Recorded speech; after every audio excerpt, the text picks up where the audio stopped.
Hello and welcome back to Mexico News Network's Daily News, broadcasting from El Dorado Royal Spa Resort by Carisma.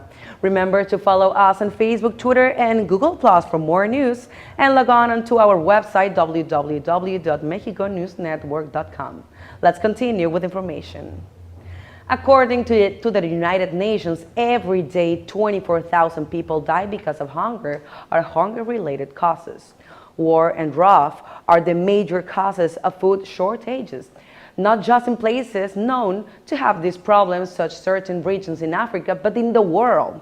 Researchers at the International Center of Tropical Agriculture seem to have found in beans an efficient way to address this pressing issue.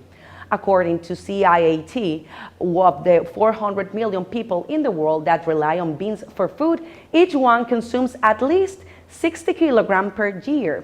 This legume represents an important source of protein for people in areas where meat is less accessible. The center, which is located in Colombia, has a collection of 36,000 bean specimens from around the world, and every day researchers work to develop varieties that are resistant to the challenges posed by climate change. Today, the modified beans feed up to 30 million people in Africa. But according to Daniel Debock, head of the investigation, this is not enough, as the planet gets warmer and time runs out to develop food that can survive this changing planet. Ultimately, it was decided to cross modern beans with obscure Mexican varieties. Steve Beebe, CIAT's chief bean breeder, found that particular bean from the north of Mexico had the specific features that the team was looking for. The Tepary bean has been grown since pre-Columbian times and has survived the passing of time. This mixing will take its time. According to the team, this process is not simple, but in the end, the transfer of traits from one species to the other will create a crop resistant to pest and drought. While the main task of the CIAT is the development of a new bean species, it is also being used as a seed bank to prevent crops from facing extinction. In other news, usually when people hear the word grasshopper, they think of insects, but they don't normally think about food. In Mexico, however, you can find this critter in nearly any market. They can be consumed in many ways: dusted with chili powder, roasted with garlic, sprinkled with lime juice. Some people think that stomatogogy, which is the consuming of insects as food, will be our dietary future. Though they don't look exactly delicious, they are packed with protein, and their harvesting has a low impact on the environment. In 2013, the United Nations published a book promoting edible insects as a solution for some of the world's foremost problems. Insects are, in fact, far more nutritious than more common sources of protein, but eating chapulines can be expensive.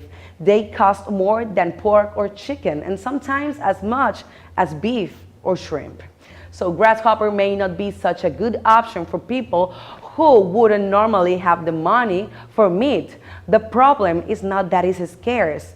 Rather, harvesting them is disorganized, often illegal and difficult. Only a few hundred tons of chapulines are collected from a couple of regions in Mexico for food on a yearly basis. Chapulines, however, can be quite affordable if you buy them close to where they are harvested. But once intermediaries get involved and start shipping harvest around the country, the price increases, and sometimes threefold.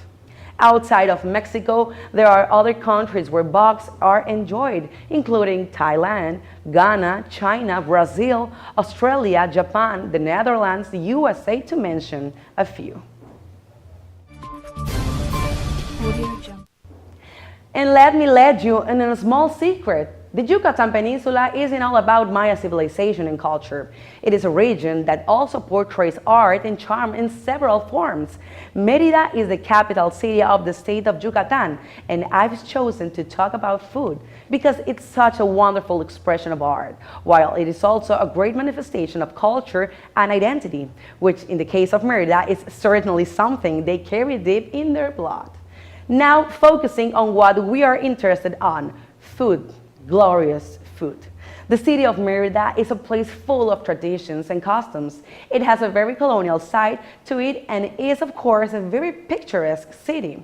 And when it comes to food, the city is exquisite. It is an idyllic fusion of traditional cooking styles and ingredients with the modern era.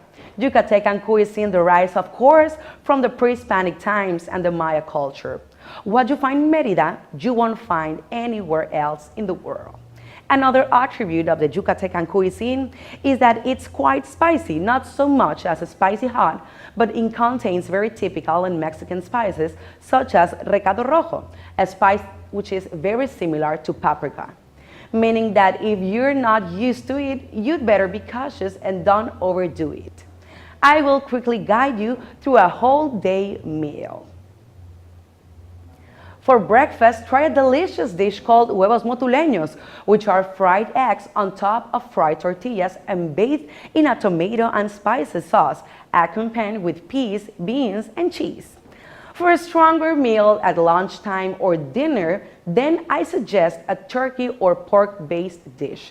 Try cochinita pibil, a pork dish with a red sauce, exquisite to be accompanied with tortillas and rice. Pavo en escabeche, a turkey dish bathed with a sauce made from several spices and chilies, ideal to be accompanied with rice and beans. And of course, my very own personal favorite, I'm talking about relleno negro, a delicious but very odd-looking dish. It is a dish that looks black. I love having it with chicken, but if you'd rather, you can have it with turkey. Yucatecan cuisine also features a great array of snacks and finger foods, such as panuchos and salbutes, which are ideal for a quick bite before running off to Chichen Itza or Izamal. Feast your eyes, soul, and palate on Merida's delicious and exquisite array of culinary delights. I'm sure you will love it. And now I have prepared a journey across Oaxaca and its delicious culinary creations, given and indulge into the most delicious flavors of Oaxaca. Traditional cuisine from Oaxaca has a pre-Hispanic origin. It originally features Mexican products like maize, beans, peanuts, tomatoes, chilies, nopales, pumpkins, sweet potatoes, wild turkey, rabbit, deer, and many more, which were further enriched by products and spices coming in from Spain, such as sugarcane, wheat, almonds, saffron, rice, pepper, and cinnamon. These have created the perfect explosion of tastes that make up traditional dishes from Oaxaca. We will start our culinary journey with typical dishes such as mole. This one in particular is quite astonishing, as the traditional Oaxaca dish is mole negro, made up of a total of 31 ingredients. Amazing, right?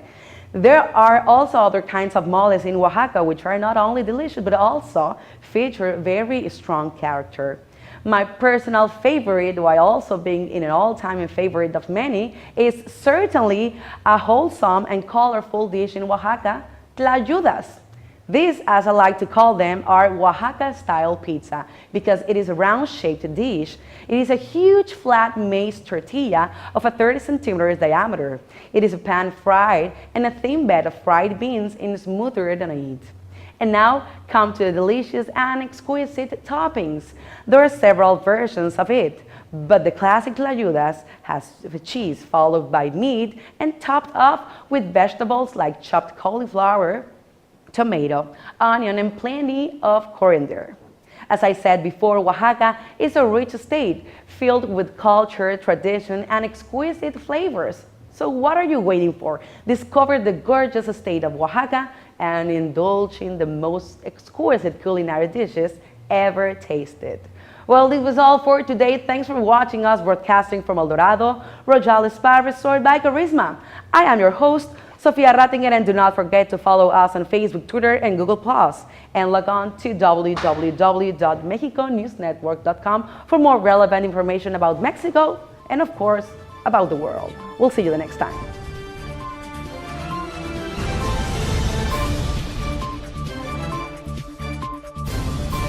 Audio Jungle.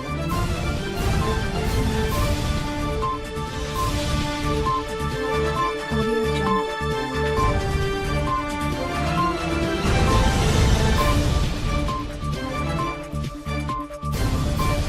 Audio Jungle.